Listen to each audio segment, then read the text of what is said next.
Hi, my name is Charlie Pullen, and I teach visual arts and interdisciplinary studies at University of Toronto Schools. When asked to think about a lesson where I use collaboration, I found it hard to think of one where I didn't. We integrate traditional and new media in all of our studio courses, so technology like video production and digital imaging is always present alongside more traditional choices like ceramic sculpture and copper etching. As a visual arts teacher, inquiry is always included in my classes.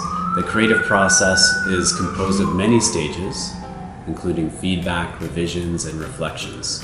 Artistic challenges are complex problems. The fact that many solutions are possible requires students to continually evaluate their choice of material, technique, and design strategy, and to continually make qualitative judgments about the relationships between form, content, and context. There's no end to the questions in the art studio. Collaboration is central to this process, as a fresh set of eyes can help a student artist recognize strengths and limitations in a design.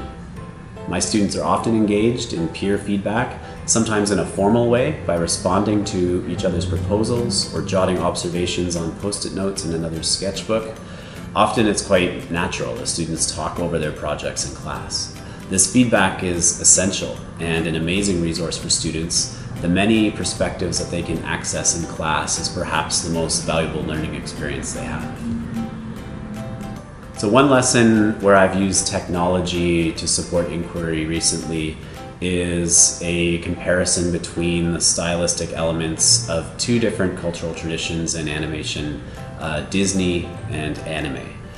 After establishing that there is a difference between the subject matter and tone and audience for each, we ask why. There are many routes this inquiry could take, but we focus on an art historical inquiry. How are these differences in mainstream contemporary animation rooted in art history? How has each culture developed a distinct set of aesthetic priorities? We focused our investigation on two distinct historical periods, the Italian Renaissance and the Edo period in Japan.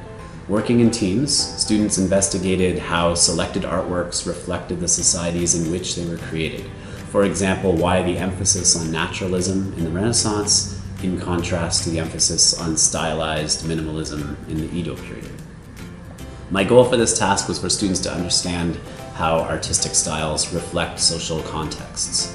Few people investigate how their aesthetic priorities are conditioned, and this task encourages students to value different perspectives and how artworks reflect those perspectives.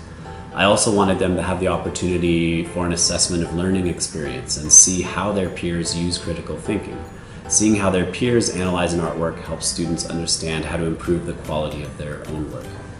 This could all take place in a class discussion, but in order to get detailed contributions from an entire class, you would have to devote a few hours of time.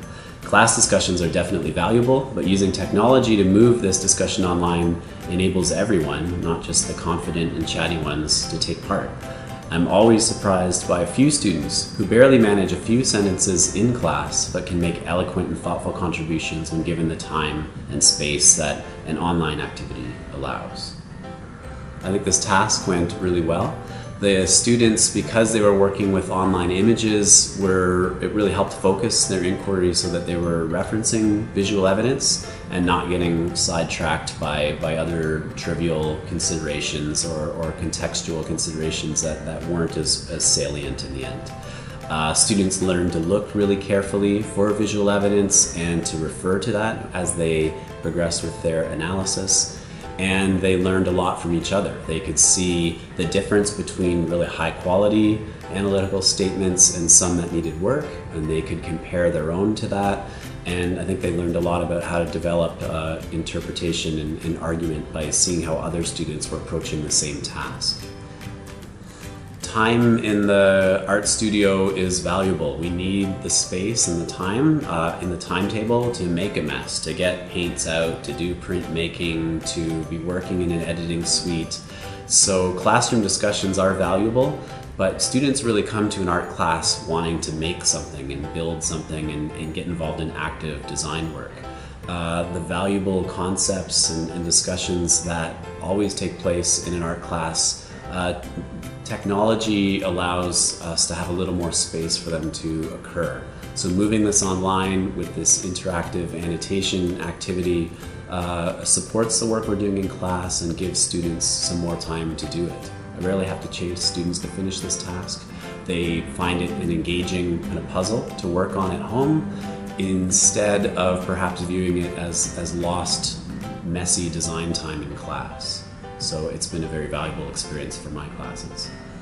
So technology is always a part of a visual arts classroom, from newer media to age-old media like charcoal. We're always working with various forms of technology.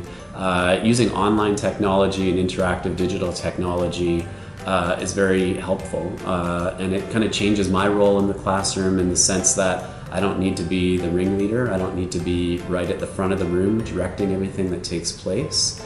I become more of a designer or a facilitator, and students have more flexibility in how they approach a task.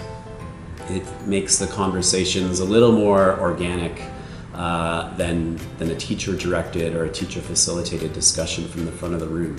Students can jump in and build on each other's ideas in a more natural way than kind of putting up their hands and waiting for a space in the speakers list.